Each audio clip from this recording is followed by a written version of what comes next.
5 in 6 days.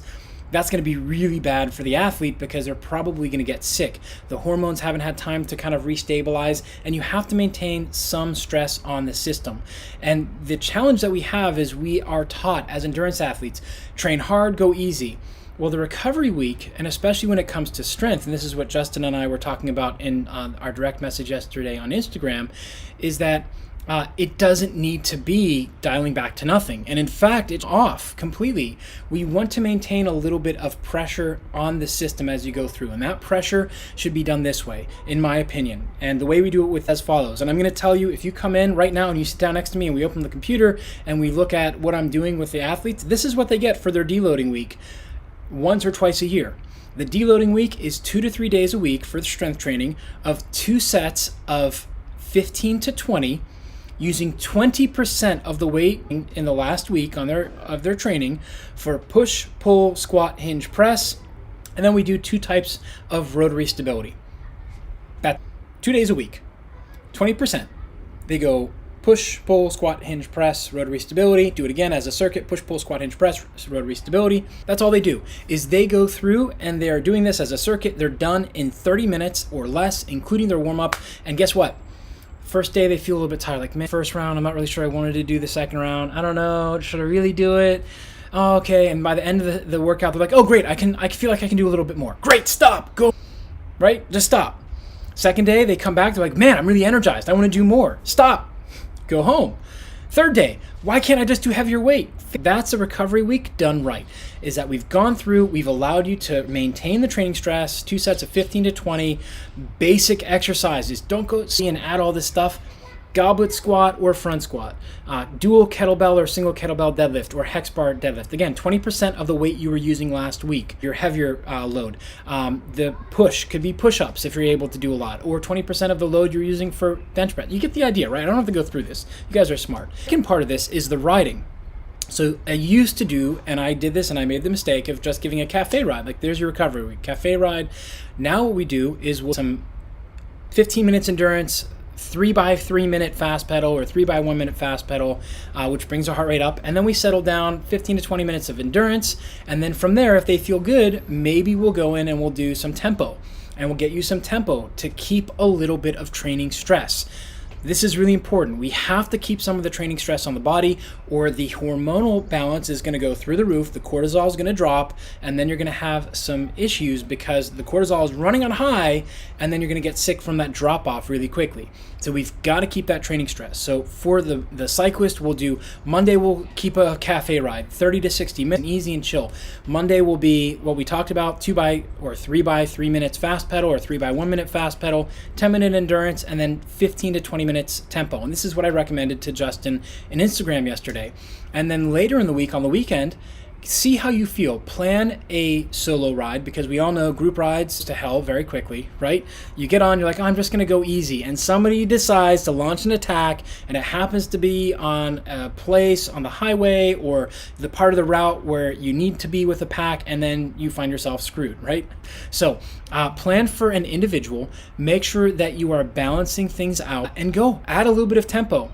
Your training stress from one week to the other, your CTL should drop off ride to ride about when you're doing a recovery week. If you still feel a little bit stale, you can dial it back even more from there. You can drop it down even more, maybe go another 10%, and then start building back up. And this is the last part we're going to cover for today for recovery, for endurance and strength. A recovery time, a step down, it's not a 3-week recover. That is the cheap and easy and dirty way to allow new coaches and new athletes to understand periodization.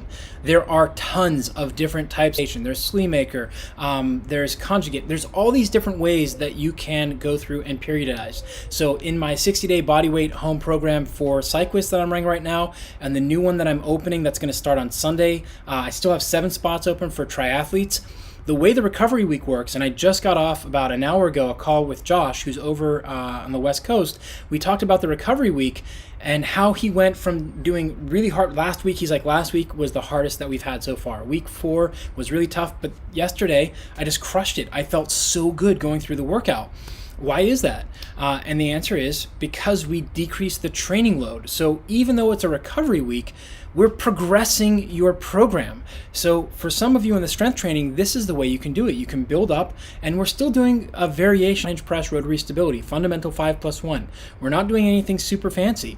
We're just going through and maintaining the basics and progressing the basics. And as you go through that, we can switch the exercises, change the load down, because now you have a new technical challenge. So instead of the single leg 90-90 deadlift, which you'll see a picture in HVT or HV Training Instagram, or you can also go through and change that to a single leg deadlift, which is less technical and a lot easier. So instead of doing 5 sets, you're now doing 3. You've now decreased the training load, but you're advancing your training. How would this look on a bike? If we're going from a steady state interval focus, let's say 5 weeks on and 10 days off, the 10 days off, the first 3 or 4 days will be what we talked about: the cafe ride, the fast pedals, the endurance, and then we would do about 60% of the total time at lactate threshold we had before, but in smaller amounts. So if we did 3 by 10 minutes with 5 minutes rest in between, we'll go 8 minutes, 5 minutes, 8 minutes, 5 minutes, 5 minutes. Done. 70% less, a little bit less, 65%. And then we'll progress. And what is amazing is when you start looking at recovery, not as just passive rest. And, this is a book that is on my shelf here, The Athlete's Guide to Recovery by Sage Roundtree, which was written back in, I think, 2008, 2009, has some really good information on it. And this is good for basics, a good place to start. But when you get and you start progressing in your own training, you start to realize, hey, you know what? I can actually go through and get better recovery by decreasing the total training stress, refining what I've been doing a little bit instead of going completely endurance, or changing my training. So for the bike, the other option with steady state to VO2 max, what we would do instead is, instead of jumping in after the 10-day drop, where we have cafe ride, fast pedal ride, 3x3, and then a little bit of tempo, then we have another endurance ride, maybe with 2 or 3 15-second sprints in there. So Justin and I spoke about this as well. Sprinkle in 2 or 3 15-second sprints on your Thursday or Friday ride. And then the weekend, if you're doing 3 hours, go 2 hours endurance. Then what we could do the next week is, if we have a VO2 max block coming up, instead of doing the 6-minute VO2, we could do 3x3 minute with 6 to 8 minutes recovery. So we're starting on that system. We're keeping some training stress, but we're allowing you to recalibrate.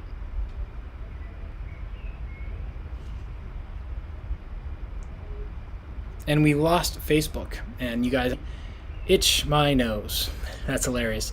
We're going to continue here on Instagram, or on YouTube. So the way it goes is that essentially what you want to try and do is you want to allow yourself to kind of just drop off, allow that training stress to come down, and you are going to go ahead and prime the pump for the upcoming program. And it is amazing. It's actually really simple to do. It overheated.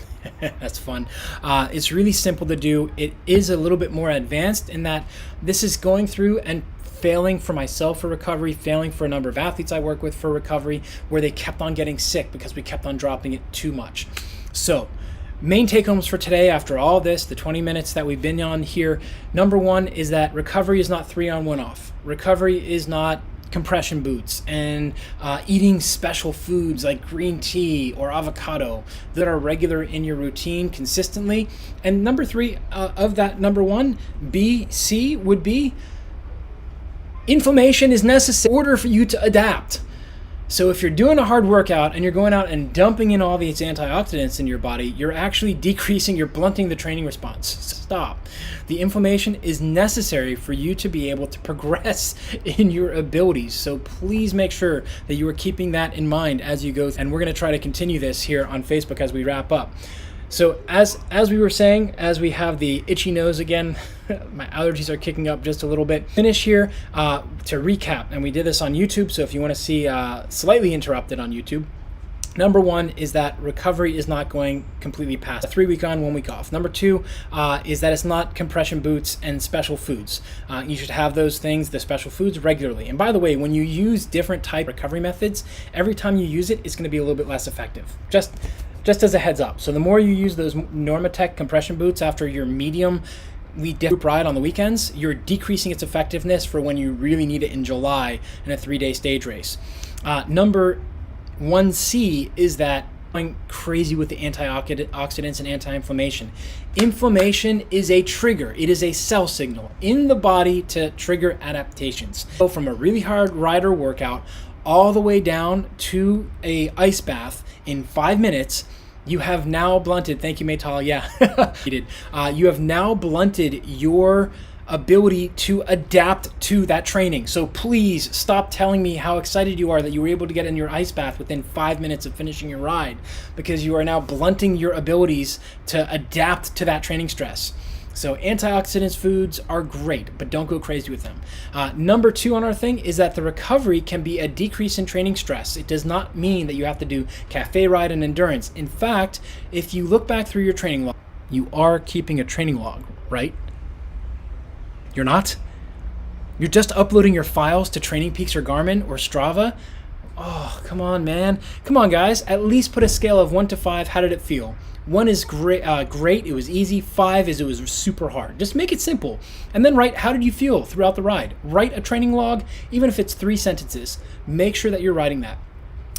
Make sure that as you go through your training log, see how often did you get sick when you went a week?